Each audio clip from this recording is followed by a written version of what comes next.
Um, okay, so, oh, hang on. I've got my wrong screen up. Sharing audio disabled. That's a good start.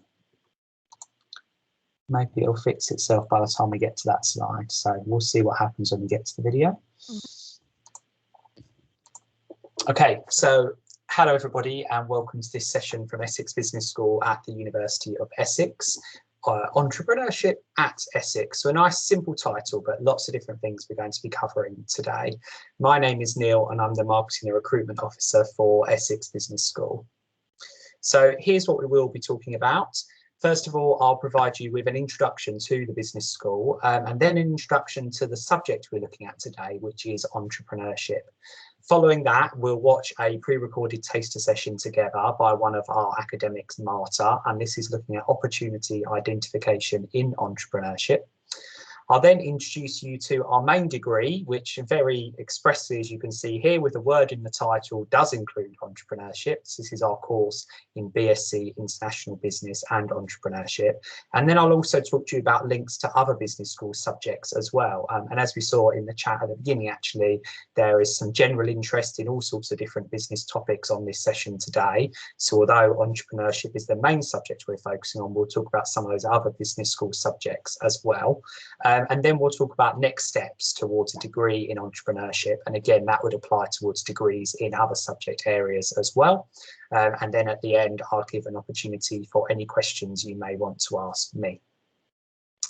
So as a business school, we have a mission and you can see it on the screen now. Our mission is to offer a transformative education and research excellence that has a positive impact on business and society.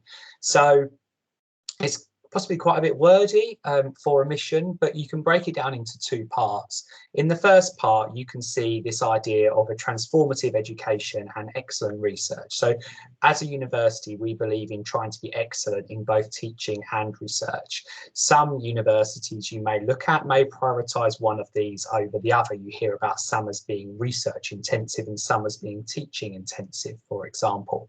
But for us, we believe in trying to focus on both of those equally and excelling in both areas because we believe they really contribute to each other. And I think that's particularly true in a business school, because by ensuring that people who are teaching you are also actively doing research, you'll know that what they're teaching you is up to date and relevant for the current business world. And as the business world changes so rapidly, it's really important to know that that knowledge you're getting is up to date.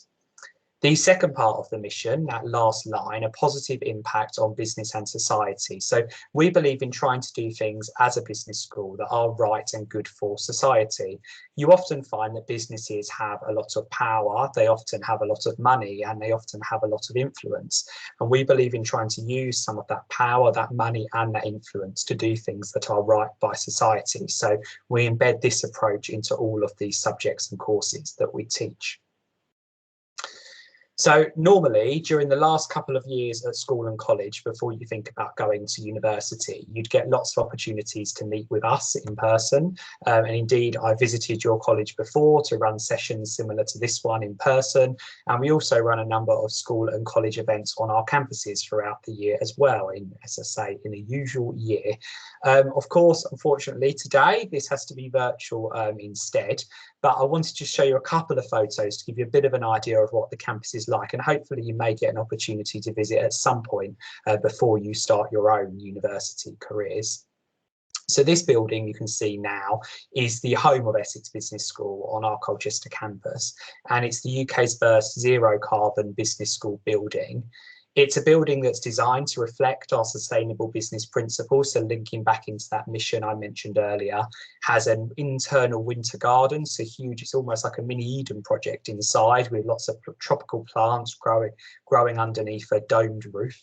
And as well as that, we, for example, collect rainwater from the roof, so another environmental part of the building. But for you, what it does is really create a really nice place to study. So you've got top of the range teaching and learning facilities there. You've got relaxing places to study, places to meet and do group work, and obviously places for you to enjoy, not just study in as well.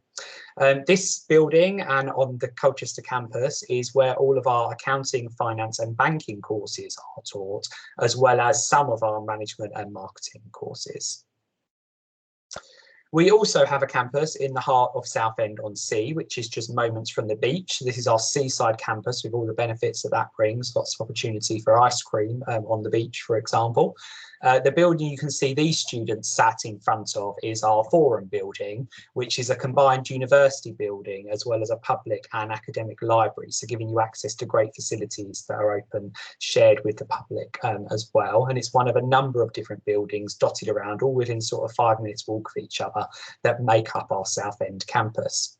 On this campus is where you'll find a number of our courses related to international business, entrepreneurship and marketing as well. So that we're going to cross kind of both campuses in the courses I'll talk about today, but that main course I mentioned, BSc International Business and Entrepreneurship, is taught here. So now let me tell you a bit more about our school and a bit more in depth about that approach to studying business. Essex Business School is the largest department at the University of Essex, and it's also among the most internationally diverse. Students join us from all over the world, and every year our community gets a little bit bigger. Nevertheless, we work really hard to try to ensure that you feel like you're more than just a number to us when you're studying with us. We want to create a vibrant and friendly learning community, and for everyone to get to know each other and work and study together. We're also champions of responsible management and sustainable business as a result of that mission I mentioned earlier, and those themes fit into lots of different things that we do. For example, we aim to teach leadership with integrity. Now, let me explain what I mean by this. Unlike other business schools, our aim isn't just to teach you a pro forma approach to business. This would be an approach to business that focuses simply on trying to maximize profits and revenues for that business. But instead, we encourage our students to think critically about business, to consider business within a broader social context, to consider, for example, the interdependence between businesses and the communities in which they operate, and to look at what we describe as the 3 Ps. So looking at people and planet as well as profit, looking at all 3 of those areas. As a result of all of that, we hope our students will leave us with a commitment to doing business better. We think that by training our students in that way, to reflect on business, to ask difficult questions and to challenge the status quo, they can then achieve the very best degrees they can. And then when they enter the world of work, have really exciting prospects and add great value to the organisations that they work for. In university terms, Essex Business School is quite a young school, but that's certainly something we're not afraid of. In fact, we have a really proud heritage. The university's founder, Sir Albert Sloman, envisaged a school that would be concerned with real life and real problems. And we believe, and hopefully you may agree from what we've said so far about our societal focused mission, we've stayed true to that ethos to this day. By being young, it also gives us an opportunity to be more responsive to those real life business issues that I was mentioning earlier, especially as a result of this dual focus on both the teaching and the research. So that's the overview complete for Essex Business School. And now we'll move on to the focus of today's session, which is entrepreneurship. And we'll begin by asking ourselves quite a simple question. What is entrepreneurship all about?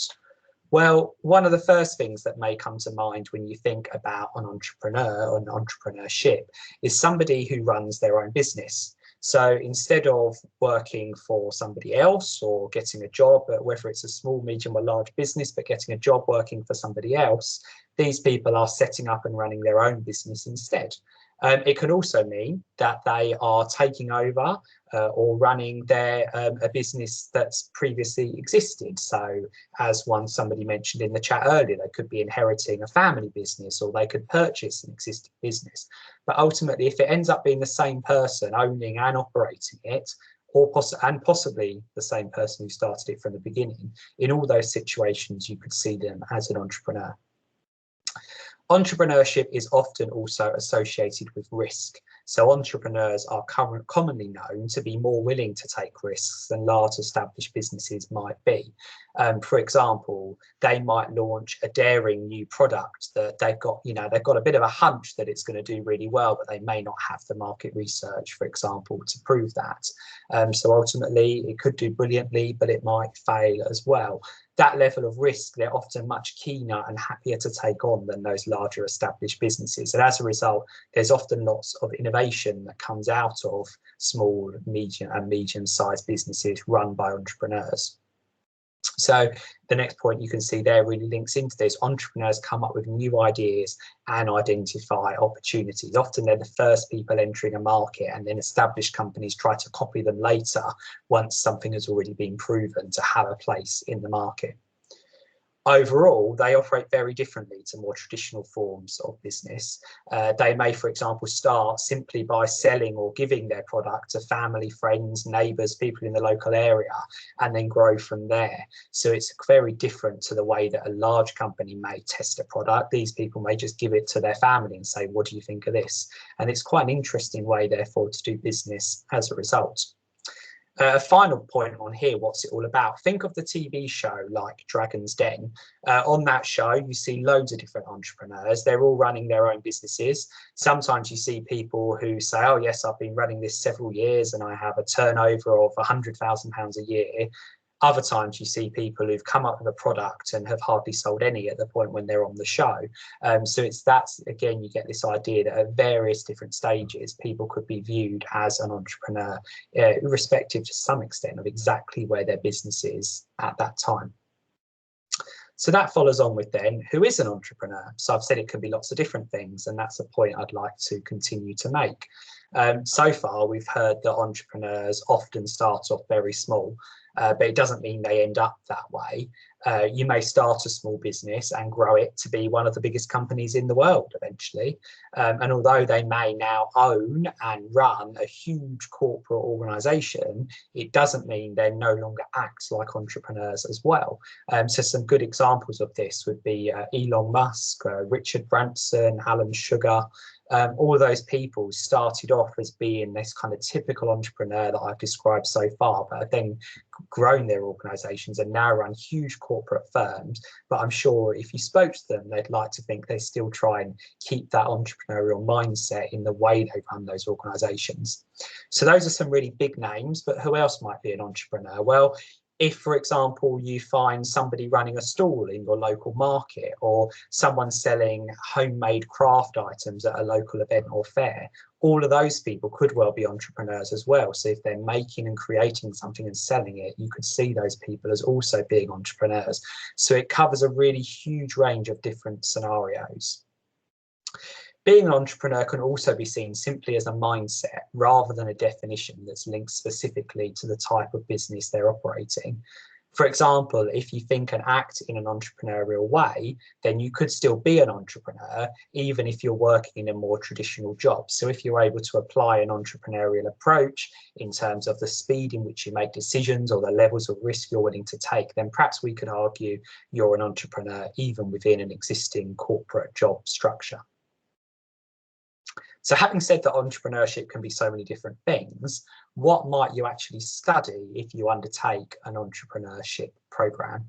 Well, here's some topics you could study on that BSc International Business and Entrepreneurship program I mentioned earlier. So first of all, starting from the basics, how do you create and grow a business? So often the entrepreneur, the thing that's kind of built within them, do you hear them say, oh, entrepreneurship's in my blood? Those bits that kind of come from the start is often more the idea. So they've got an idea of something they'd like to sell, or they've got the passion for their product. But here we can teach the basics of actually, okay, how do you take that to actually create a functioning business and then grow that business from there? We also look at the basics of accounting and finance. If the point where you start a small business, you're probably a long way off being able to pay somebody else to worry about your accounting and finance for you, or to at least carry out the basic functions. But as a good manager, I'm sure you'd still do some of the worrying. And then we have markets, marketing and selling. So this is a marketing focused module and topic. And there's no point having these products if you can't also market and sell it. And it's very often the case in an entrepreneur. And again, if you watch programs like Dragon's Den, you'll see this on there, that actually the person running that business is the brand. They are the face of it. Their photo may be all over the publicity materials or the marketing materials. And actually it's about understanding, okay, how can we now apply that and do that in a functional way? And that's what that module is about. We also then have two things here you can see on strategies. So you can learn strategies for entrepreneurship, and also you can learn strategies for growing internationally. These are two really important areas that come into several different modules across many entrepreneurship and general management programs. And I think they're really important because actually you do need a strategy behind what you're doing. We talked so far about, oh, you can be an entrepreneur and take lots of risks and do things a bit differently. But ultimately, to grow to long-term success, you'll still need a strategy. It doesn't have to be the same potentially boring corporate strategy that someone else is doing, but you do need your strategy. And we'll look at all those different options for strategies on our programs. We also look at managing innovation, which is something I think is really important for you as well. So this, I mentioned earlier, often lots of new ideas come out of being an entrepreneur. Often lots of new ideas come via these companies, and that therefore can mean they're very innovative in their approach. And ultimately, you need to try to manage this innovation for the long term as well. Finally, we look at how to lead and manage people. Again, something that's really important if you're to run your own business. When you start, you may be doing it as a family thing, or it may indeed just be one single person who's running this organization. But longer term, you're most likely to need to take on employees and to be able to lead people and manage people. And that's something we'll aim to teach you to do as well. So what does your career look like after you've studied in entrepreneurship? Well, the first and most obvious one, be an entrepreneur, start your own business. And there's lots of support that Essex can offer you if that's what you're looking to do. So for example, the university runs an Essex startup service specifically dedicated to Essex students who want to start their own business when they finish their degree. They can even provide office space, guidance, support with accessing finance, business mentorship, etc. for those students when they get to the end of their degree. During your degree as well, you can also look ahead and start to get some of these support, or at least just the experiences, and decide if it's right for you. So for example, that Essex Startup Service also runs a number of startup boot camps that you could take part in as well. I also mentioned earlier, entrepreneurship can more be a mindset as opposed to related specifically to a type of business. This is actually what we tend to refer to as being an intrapreneur. So rather than an entrepreneur, it's an intrapreneur. And you could use these same skills within an existing organization as an intrapreneur. So perhaps you could take the innovative focus, perhaps you could take some of that willingness to take risks and apply it in a different job or organization as an intrapreneur. You can also use many of the other skills that you'll have inevitably picked up along the way, because these subjects are so closely related together, and because most of our degrees in this area cover several different topics, you'll be picking up other skills as well. So for example, skills in marketing and marketing planning, skills in communication, skills in strategy, skills in international business. These could all be applied in lots of different potential future job roles as well. Okay, so as I mentioned at the beginning, we're now going to watch a taster session by our lecturer, Marta. So this was recorded for some of our previous open events. It's about 18 minutes long, and it's a really interesting session looking at specifically at identifying opportunities and how entrepreneurs do that. So please do try to pay attention throughout. And then at the end, I'll come back with some more information about our degrees and also your next steps if you want to consider studying one of these subjects at university.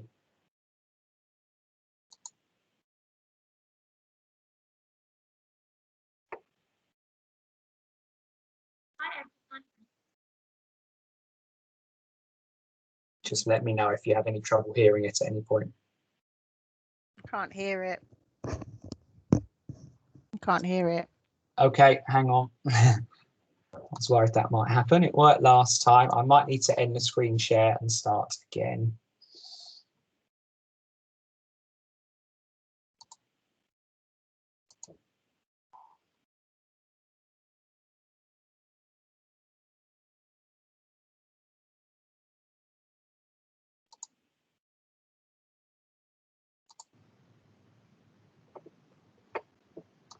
And entrepreneurship.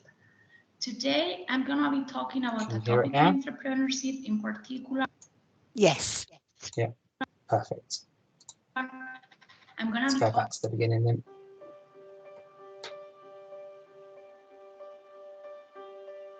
Hi Hi everyone, my name is Marta Fernandez de Arroyave and I'm lecturer at Essex Business School in South Bend. I work on the areas of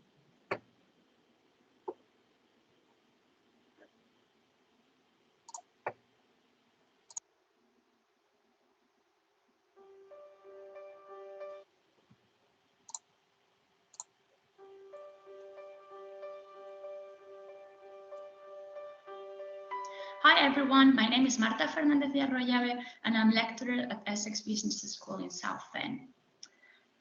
I work on the areas of mergers and acquisition, innovation, and entrepreneurship. Today, I'm going to be talking about a topic in entrepreneurship. In particular, I'm going to be talking about how entrepreneurs identify opportunities.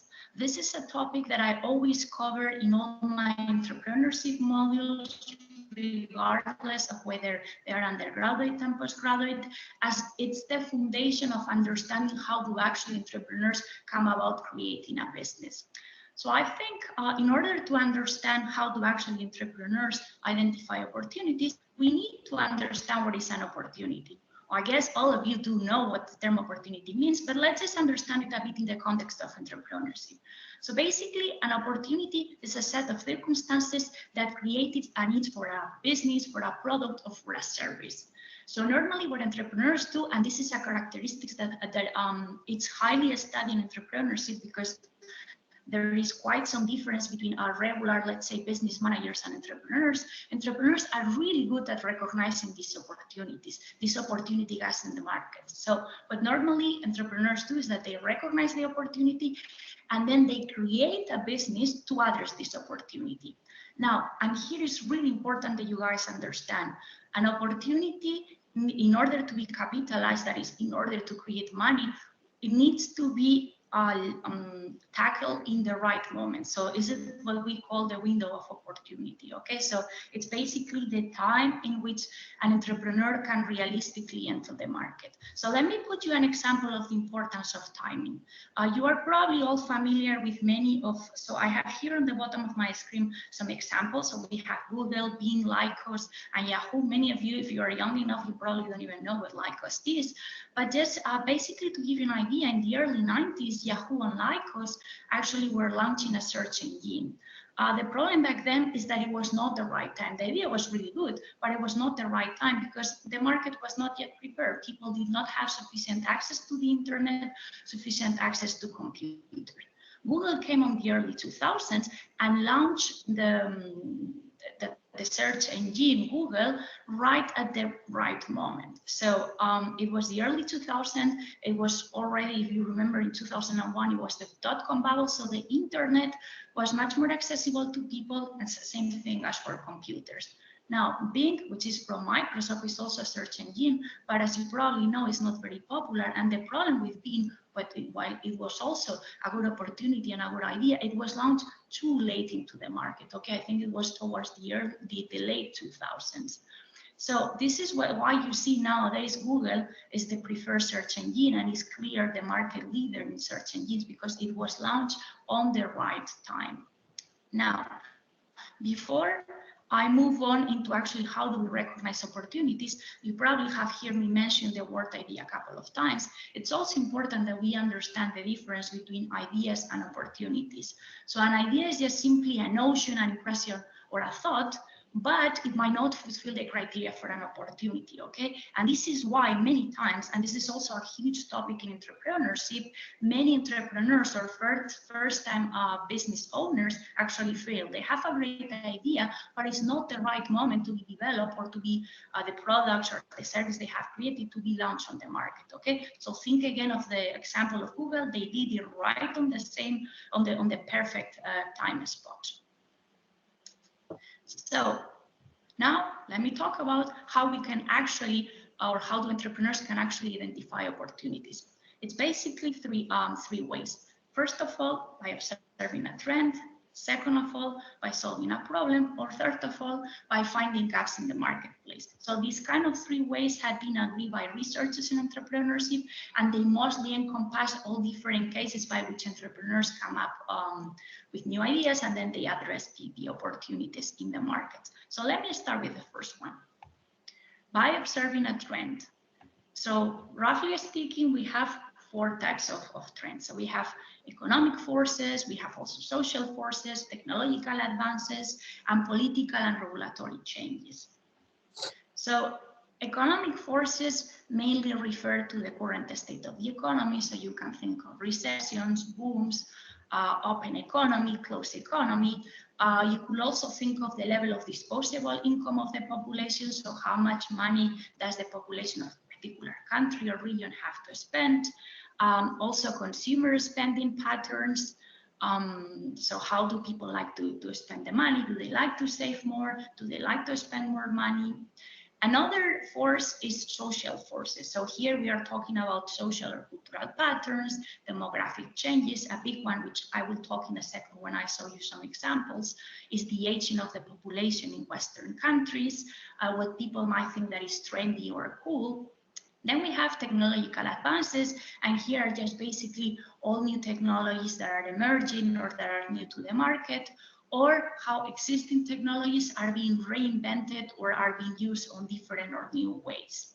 And then finally, we have the political and regulatory environment, which basically includes any changes in political arena. Here you can think of changes in government. So if we think of the US, that's pretty clear when you change from Republican to Democratic, or where there are when there are new laws or regulations introduced. So some examples of economic forces. When we think about, and unfortunately we might get some of this in the upcoming months, when we think about an economic recession, normally economic recessions or weak economies favors startups that help people, consumers, to get access to fast money. So I have here a picture on the low of my screen about a pound store. Sorry. So you normally go to these stores and you sell a piece of jewelry, and then in exchange you get immediately cash. So that will be one example. If we think of social forces, I already told you that in Western economies, aging of the population is a big one. There is nowadays a lot of new companies that are being created to provide services to the elderly people. You can also think about diversity of workplace, participation of people in social network, mobile devices. All these kind of social forces are shaping the creation of new companies. So if, for example, you think about social networks, after the creation of Facebook and after the kind of people were really demanding to be connected to each other, let's just say digitally, LinkedIn, which is also on the bottom of my screen, LinkedIn was created to again be a part of a social connection between people, but more from the professional point of view. Okay. Similarly, Twitter also offered social connection between people, but on a different form than Facebook. If we think of technological advances, basically, you have a look at the last 3 or 4 decades. Just entire industries are the result of these technological advances. And here I'm talking about the computer industry, biotechnology, the internet, digital photography. Okay, so all these industries as a result of technological advances. This is also very peculiar over the last 50 years. This was not the case so much 1 or 2 centuries ago. Okay, this is also important to keep in mind. And then the final thing that we can think about is political and regulatory changes. So for example, when Obama came to power, I think it should be now around 12 years, no, not yet 12 years ago, but roughly something like that, he came up with the Obamacare, which was basically universal healthcare for everyone. Because of this Obamacare introduction, a lot of companies such as SoftUp, I also have the logo, or CareCloud, I have both on the top, on the bottom of my screen. They came about because they were linking or providing search engines for people to actually find a doctor, now that more people could afford going to the doctor. So that's the first one, observing trends. Let's now go to the second way in which entrepreneurs can solve can identify an opportunity, and this is solving a problem. So normally this is the classical story, and when you of how entrepreneurs come about with businesses. So many times when you hear all these inspiring stories about people that have created their own business, many times they fall in this category of solving a problem. So normally what happens is that entrepreneurs, they notice a problem, and this is normally the case they have a problem themselves or someone around them has a problem, and then they just try to find a way to solve it. So the typical sources for these problems are gaps between expectations and reality. So for example, FedEx is actually the result of this. So companies were expecting that if you put a parcel at the end of the day to arrive the person that you were addressing in the next morning, and that was actually not the case. So back at the time, there were no services in the US that were providing overnight parcel delivery. So FedEx was created to actually address this need that people, especially companies, were expecting that this was possible. You just take the parcels, you deliver them, or you collect them over the evening, and then you deliver them early in the morning, as simple as that. Another example could be processed meat. So if you can think, and here I'm a really fan of cookies, but if you think of cookies, you can eat many cookies, but that's really not good for health because they have a lot of sugar, they have a lot of fat. So what cookie producers thought, okay, maybe we need to do something about this. So that's how they came about with all these sugar-free products. Okay, so you just reduce the sugar, or you put a substitute of sugar that is not so damaging, and then you come up with new products that you launch into the market. And then the final one, unexpected occurrence. And here we have our friend COVID-19. I thought it was a really good example. So nowadays there had been a lot of companies that had been created to create all these plastic separators that you probably see nowadays in stores, in the bank, or if you are walking to restaurants, you will see that there is a lot of these screens separating either in between customers or customers and employees, or same thing, you also have an example here. In offices, they are now thinking about putting these separators. You need someone to produce these plastic separators. The virus was an unexpected occurrence, so there is a lot of companies now producing these kind of products. The last thing here I want to mention is also the example of Dropbox, which is my last picture here on the slide. I'll recommend you to read the story, but it's really the classical example of solving a problem. So the guy from Dropbox, he was studying IT in Boston, and he was having a job interview in New York, and he got the bus, and he had his laptop with him, but of course he was preparing a presentation, or he had a presentation prepared for his job interview in New York. But once he was on the bus, he realized he had forgotten the USB stick with the presentation. So that was a huge problem for him. And that's why he, being an IT person, came up with the idea of Dropbox, of having everything synchronized and not really depend on having a USB stick with you, or making sure that you have copied all your files from your desktop into your laptop, etc., etc. Okay, so I recommend you to read the story because it's very interesting.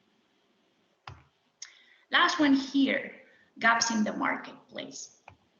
So a gap in the marketplace often occurs when there is a small group of customers that have a particular need that is normally not served by large retailers or manufacturers because it's not very profitable. They represent such a small group that it's not worth for them to make the effort. So for example, maybe some of you are musicians or play some instrument. Thomann is a German company and is one of the, I believe, the biggest manufacturers and stores online of music equipment. And what happens with Thomann is that you have all sorts of guitars, but if you are, for example, a young person, so meaning that you have a smaller size, if you can think of teenagers or kids around 7 or 8 years old, they normally don't represent the biggest market of Thomann because there are not that many kids playing, for example, guitars. But now if you're a kid and you want to play guitar and you're 7 years old and you are a super fan of the Ninja Turtles, if you go into Thomann, you won't find a guitar of your size that might be customized with some sort of Ninja Turtle. Or I don't know, if you prefer to have the pink color, which is not a color that normally adults would go for when they buy a guitar, you might not find it. So there is this smaller store, for example, the RG here, that I have the picture as well, that they did that. They went, in particular, they tried to address mainstream girls of young age that might like guitars that first of all are smaller, so for their body size, but that they also have glitter and a little bit more shiny colors, which maybe adults like me will not like to have anymore. Another example, the pharmacy booths, and for example, Holland & Barrett. So if you are in the UK, you have seen Holland & Barrett a lot. They do many things, or they sell many of the products that booths sell, but what they mainly sell is natural products. So of course, the amount of people that might be attracted for this might not be big enough as for booths to think about having one full corridor on their store to offer it. So Holland & Barrett is created just simply to target this smaller group of customers. And we can think of many other companies that also fall in this situation. So before I finish this mini lecture, I just want to give you one more example. The idea of this last example is for you to really think that things are not black and white, so that one opportunity or one way of identifying an opportunity can fall into any of the three categories that we just saw. So either observing a trend, solving a problem, or finding a gap in the marketplace. So I'm going to put you an example of a company that normally students really like.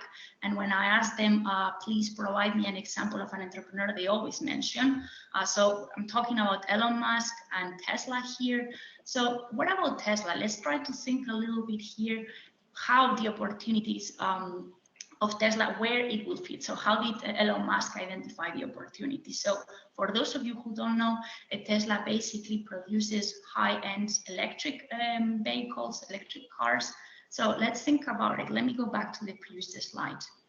Was Elon Musk observing a trend? Yeah, most likely. So if you remember, we were having technological, social trends. So here you have some pictures. I mean, in the last, especially 5 years, there has been a huge social trend in regards to global environment, global warming, and there is a lot of people that are now very concerned about the environment. And I have a picture here of Greta, that is one of the main characters of this movement.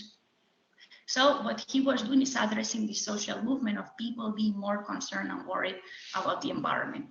Another possible trend that we can think of is technological trends. So many of you might be a little bit young, but back at the time, the cell phones were huge. Now with the creation of the lithium ion batteries, which are much more smaller, you can have phones that now last for many hours. And what Tesla basically does is that they took advantage of this technology, this advanced in batteries, to include within cars. Okay, so that will be two examples of observing trends.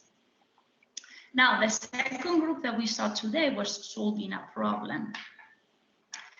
So again, this is very related to what we just said about the global warming. So there is now a problem. It's not only now a social trend, but it's also a real problem. We see that the levels of carbon dioxide are increasing. One of the sources of this is vehicles. So what is a possible solution for this problem? To create vehicles that do not produce these CO2 emissions. For example, electric cars such as the one that Tesla produced.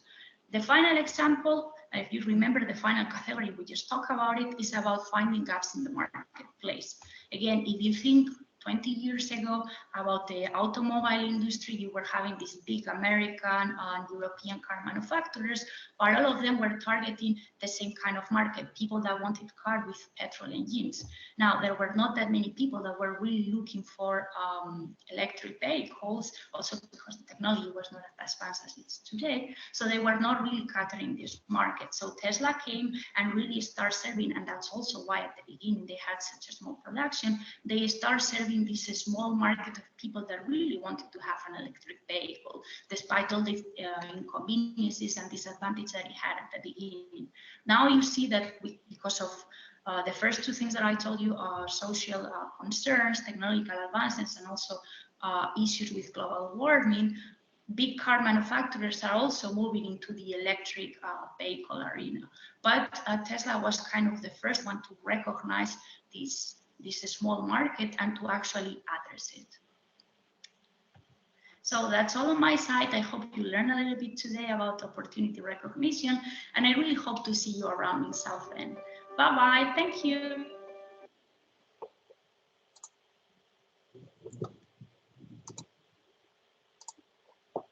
Okay, so hopefully that has given you some insight into the main areas of studying in entrepreneurship.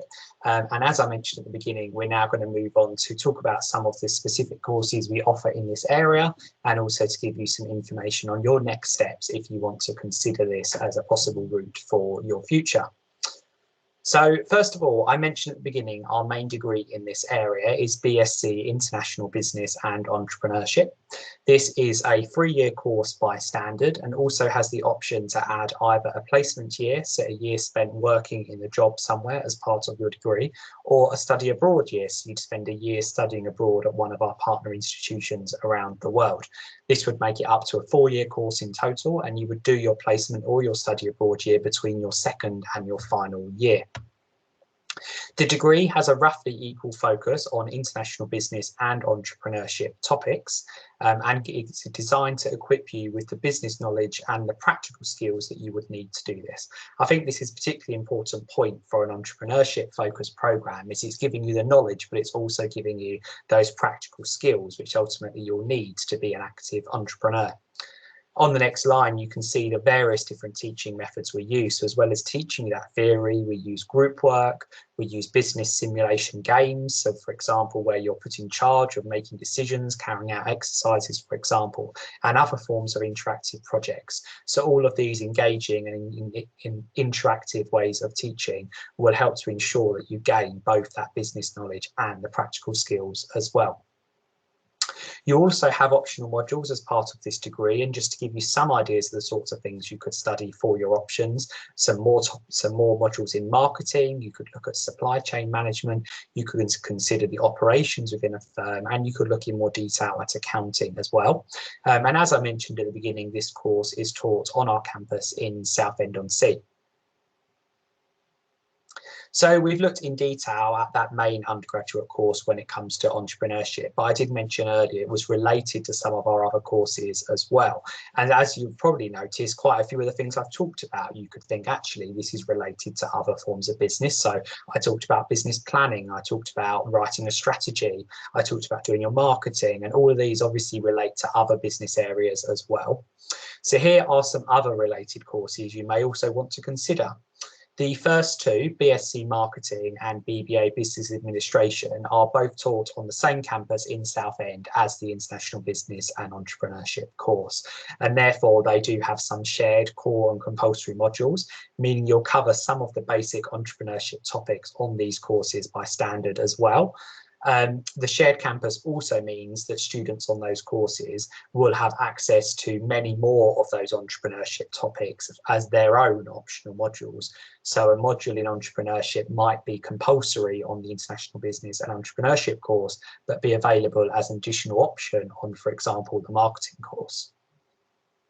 The second two are at our Colchester campus, and as such, you won't have the same entrepreneurship specific modules, but they do cover related content, which is why I wanted to include them here. So as we've looked at already, general business, general management, strategy, marketing, etc., would all be covered on these programs.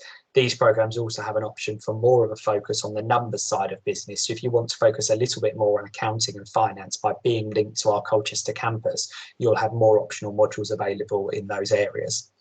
So a lot to think about there as potentially what might be the perfect course for you. And of course, I expect you'll be looking at other universities as well. So it's the things like that to look out for when making your decision. What is the main focus of the course?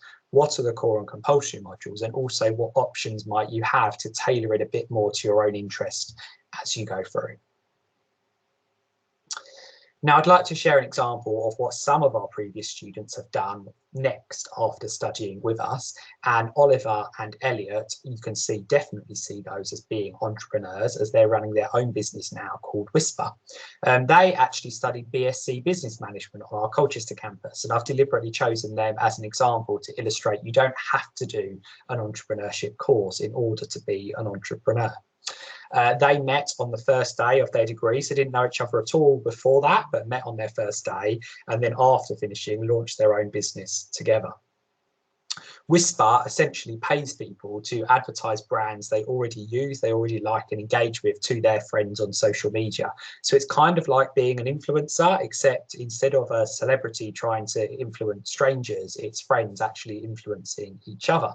And they're aiming to disrupt that traditional digital and influencer marketing agency model with this approach, and they've named it friendvertising. They've also set up the business with support and guidance from one of those services I mentioned earlier. So that's support from the Essex Startup Service at our Innovation Centre. And just before I move off from this slide, I'm just going to find and send in the chat a link to Oliver and Elliot's story on our website, because you can read in a lot more detail, if you're interested, about exactly how they went about setting up that business and what they've gone on to do next. So I'm just going to copy this link into the chat on Teams. There you go. So that's something you might want to have a look at and read later on. So back to what we were talking about. So we're going to move on now to talk about why you might want to study entrepreneurship or one of these related degrees in business. Now, as we've heard already, there is a lot of potential in all of these courses for studying in a very applied and practical way. That's definitely a highlight. So I mentioned those interactive projects, the business simulation games. They're often really key and key reasons why people may choose this type of subject. Business also really makes the world go round, and as a result is very topical. So you'll often find the topics that you study on an entrepreneurship or a business degree are being discussed in the media, for example. It's also relevant to lots of different places in things in the same regard, but varied at the same time. And lots of students do tell us that's their reason for studying business, is it seems relevant to them. It's everyone, they may not have run a business, but everyone is a consumer. Everyone experiences businesses, experiences brands, and often people find that kind of relevance. But at the same time, the variety in all these different subjects I mentioned earlier is a great reason to study the subject. It also gives you the opportunity, as a result of this varied nature of the topics you'll cover, to go into a huge range of industries. So I mentioned earlier, of course, we have an entrepreneurship degree, but we have students who are entrepreneurs who didn't study entrepreneurship. And similarly, we have students who've done an entrepreneurship degree and have then gone on to more of the numbers focused side degrees later on as well. So you really do have an opportunity to move about a bit, pick those optional modules, tailor your degree to what you're most interested in.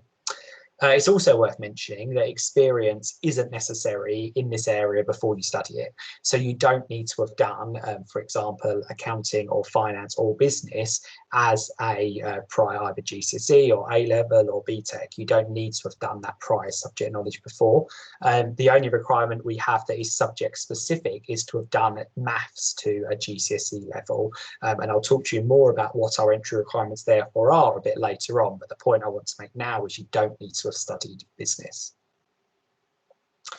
The way you're taught and assessed at university is possibly more varied than you may have been used to at school and college. The first thing you'll have for all of your modules is a lecture, and this is where you'll typically be introduced to new topics, and all students come together in one lecture to hear from a lecturer talking about that, an overview of that topic. We record many of our lectures, make them available on a service we call Listen Again, so you can go to an online portal and watch them back afterwards. That's often really helpful if you either are forced to miss a lecture or because of catching up at revision time, for example, as well. A couple of days after a lecture, you'd normally then have some form of class. This could be a seminar, a workshop, or a class. They're all slightly different, but basically they're giving you much more an opportunity to get involved. So rather than sitting and listening like you might do in a lecture, in a class we'll be encouraging you to join in the discussion, to ask your questions, to bring up your own ideas and experiences. And as I mentioned just a moment ago, on the particular entrepreneurship course, we use some of those classes to include practical group work, projects, business simulations, and that type of thing. In terms of being tested and assessed, this is done in a number of different ways. So you're likely to have coursework, which could include a problem sheet or an essay. You're likely to have in-class tests for some of your modules as you throughout, to sort of keep track of how you're doing as you go throughout the module. And then you're likely to have some end of year or end of term exams as well. And finally, those group work and presentations, sometimes they don't contribute to your final grade, but other times they do, and they do form part of that formal assessment. So just briefly, I want to talk to you about our entry requirements. So I mentioned you don't need to have studied business before, but of course we do have to have entry requirements. So the basic ones on the courses you're most likely to be studying are shown on the screen here. So if you're doing A-levels, we typically look for 3 Bs at A-level in any 3 A-level subjects. And then we also require a GCSE maths equivalent of a grade C or a 4 under the newer system. If you're taking the IB, we typically look for between 30 to 32 points. And if you're taking BTECs, we'd normally look for distinction, distinction, merit, or distinction, distinction, distinction for some courses at Essex, but distinction, distinction, merit was usually fine for the courses we've discussed today. So my final slide before I ask you if you have any questions. So please do, if you do have questions, feel free to start writing them in now, send them in the chat and I'll answer those for you. But before that, your next steps. Well, first of all, I'd encourage you to keep adding to your CV. That's a great thing to do in order to help your university application, but also with looking ahead to your future as well. It's a great thing when you're applying for jobs after university to prove that you haven't just gone to university and then like joined one society. Actually, you're the type of person who's been doing these extracurricular things for a longer period of time. So great for now and the future to do interesting things that add to your CV. I'd also suggest you do lots of research on your options. So I mentioned earlier, obviously, our face-to-face events aren't happening at the moment, but typically there'd be open days and applicant days at lots of different universities. And we have virtual equivalents to many of those events taking place at the moment as well. So I'd encourage you to get involved with those. And hopefully, if a real world open days come back soon, that you'll be able to attend some of those as well. We also obviously have university websites, which are a great source of information on different courses, and you can do things like look up all those optional modules that I mentioned earlier and see how you can tailor your degree. And social media is also a great place to do your research.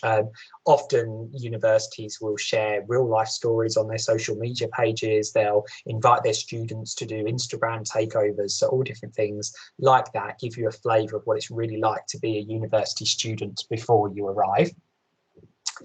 When it comes through to making your application, you'll also need to write your personal statement. I'm sure your college will help you with this. We also have a guide on our website if you'd like to search for that. So just search for University of Essex Personal Statement Guide online and you should find it. That gives you some sort of tips on what you'd like to include. The main thing I'd say now is that you've got 2 different focuses to have in your personal statement. One is about the subject. So what it is about that subject, prove that you understand what the subject is and explain why you want to study it. And the second is about you. So tell us about who you are as a person. It is the clue is in the name, personal statement. Write it about yourself. Make sure that your personal statement couldn't apply to anybody else because it's unique to you. When it comes to applying, you will apply typically through UCAS, and that opens in September, usually 1 year before your degree is due to start, and then closes in January, and that is of the same year your degree is due to start. It is actually possible to apply to university later than that original deadline, so don't panic if you sort of, for example, don't want to go to university and then later on change your mind.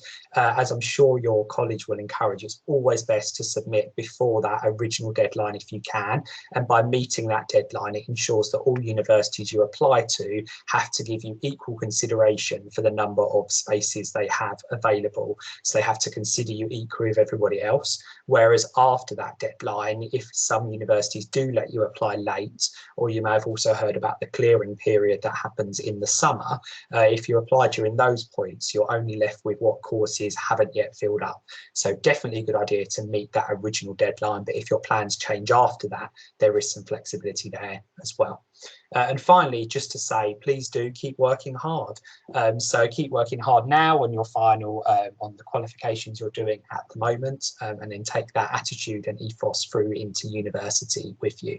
That would certainly be my recommendation. So now I will ask if you have any questions that you'd like to ask me. I'm going to stop the screen sharing to make it a bit easier for us all to see each other.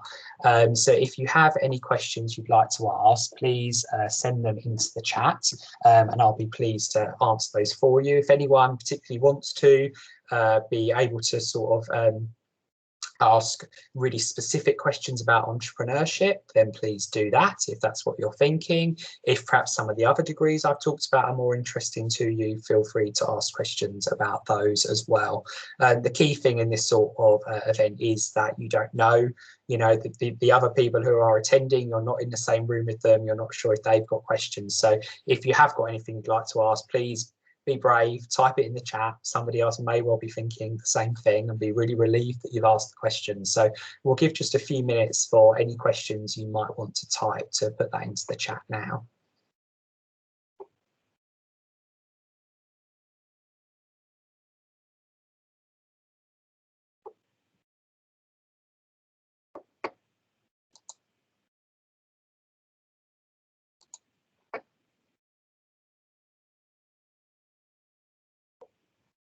I've got a question.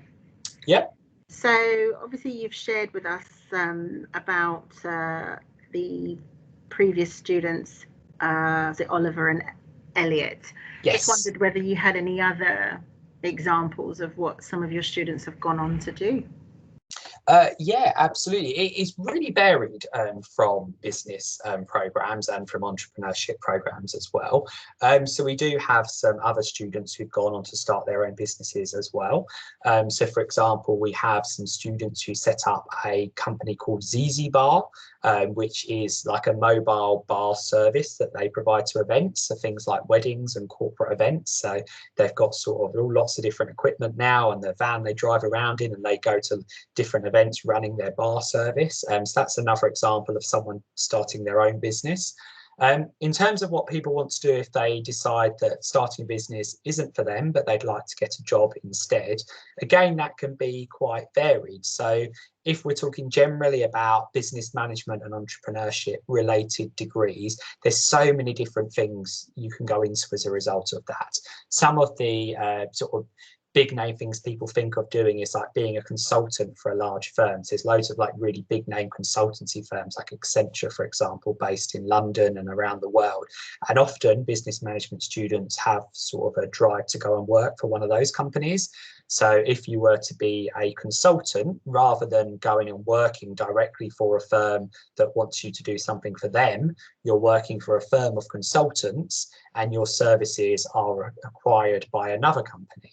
So a good thing about being a consultant can be that every few months you move on to somewhere else. So you're employed by the consultancy firm, but you go into lots of different businesses and help them with challenges they're having or processes they want to improve or products they want to launch, giving them advice and guidance. So quite often that's a career that people really strive towards, having done business and management programs. We also have lots of students who go into marketing related roles, and that can be in all sorts of different areas. So some people go to the big, what we call FMCGs, fast moving consumer goods companies, and the likes of, for example, Unilever. And if you look at all sorts of different food packaging, cosmetics packaging, toiletries packaging, cleaning products packaging, that's the sort of name that Unilever or Procter & Gamble you'll probably see on all sorts of different of those products. So that's what we call FMCG companies. So lots of people like to go to those really big companies and do a marketing role there. Other people do the opposite and try to go for really small companies. So there is a company based in the centre of Colchester that is a small digital marketing agency, and several of our students have gone off to have jobs there before, and they've commented that compared to the really big firms, they feel like they got more directly involved in lots of different areas of the business by working for a much smaller company. So it really depends a lot on who you are as individuals in terms of which of those is suitable for you. I mentioned earlier about the placement year. And that is something that I'd really encourage you to consider taking. You don't actually have to apply for that straight away. You can apply for the 3-year version and add a placement year later, or similarly the opposite, you can apply for it with a placement year, but if nearer the time you decide not to undertake that, you can remove it. But it's certainly a great option to have in your mind. For some students, it gives them that year working in a business and deciding, yes, this is the career for me. They may well get a graduate job offer from that company before they've even finished their placement, which is a great position to be in before you return to university to do your final year. On the opposite side, some people do that and then find out, actually, that's not for me. We had one student a few years ago who always thought she wanted to go into the cosmetics industry and did a placement year as a result at L'Oreal. And actually, the end result of that was she thought, actually, no, this isn't for me at all, and went into a completely different industry in retail, in a buying role. So switched from wanting to be sort of marketing and cosmetics to then working in trading and buying within a different company as well. So lots of people kind of use that experience to either rule something in or rule something out. It is also fantastic to have on your CV when you're then looking for graduate jobs. So even if it doesn't directly result in a graduate job offer from that company, although sometimes it does, but even if it doesn't, it's still a great thing to have on your CV for other things you might apply for in the future.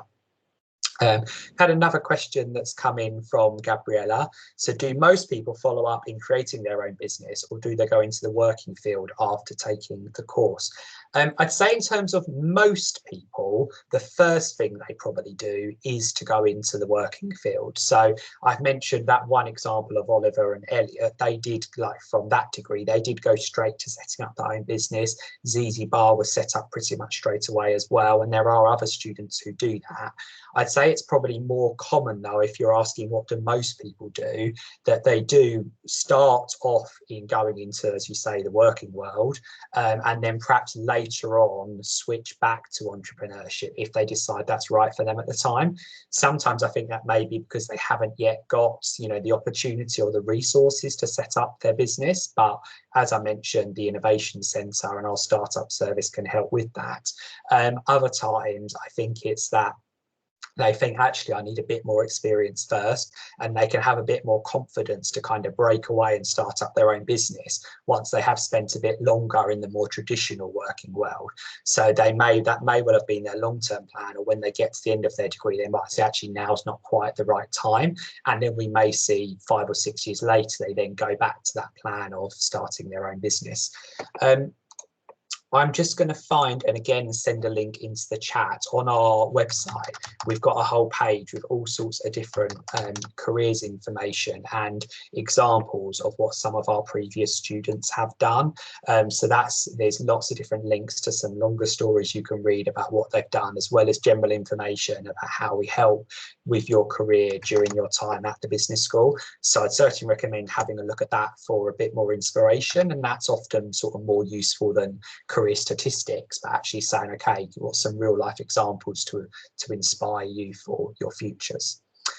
So we were due to finish the session at 4 o'clock, and we're 7 minutes past now. So unless anyone has any final questions, we'll start to wrap up the session now. I'm going to send one final link for now into the chat, which is a link if you want to register to receive more information from us. So if you want to tell us that you're interested in a specific subject area, so you can pick entrepreneurship from the form I'm going to send, but you can also pick accounting, finance, management, marketing as well. So if you'd like to do that, you can, and as a result of that, we'll send you some more information, and we'll also keep you up to date with new events that we've got planned. So if, for example, this summer we are able to organise an on-campus open day, then people who've subscribed via this will let them know that that's available for them to book. So it's entirely optional if you want to hear from us or not, but that link I've just sent, it's a very weird and strange looking link. It starts with analytics. It just takes you to a quick online form, and you can complete that, and then we'll be in touch with you. So I'm just going to share the last slide from my presentation, just so you can, I'm going to try anyway.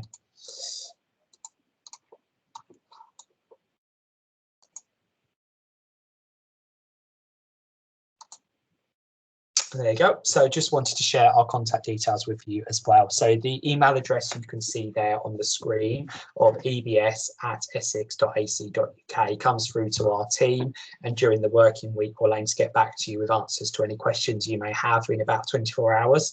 So if you've got any questions now, when you're applying, or after you've applied, then just let us know. And of course, I mentioned earlier that social media is a great place to get sort of a real life experience of what it's like to be a student at any given university. And if you'd like to do that for us, then you can see where our pages are on the screen there now. So please do copy any of those down that you'd like to, and then have a look at those later. Okay, so I'll end that now. And last thing, just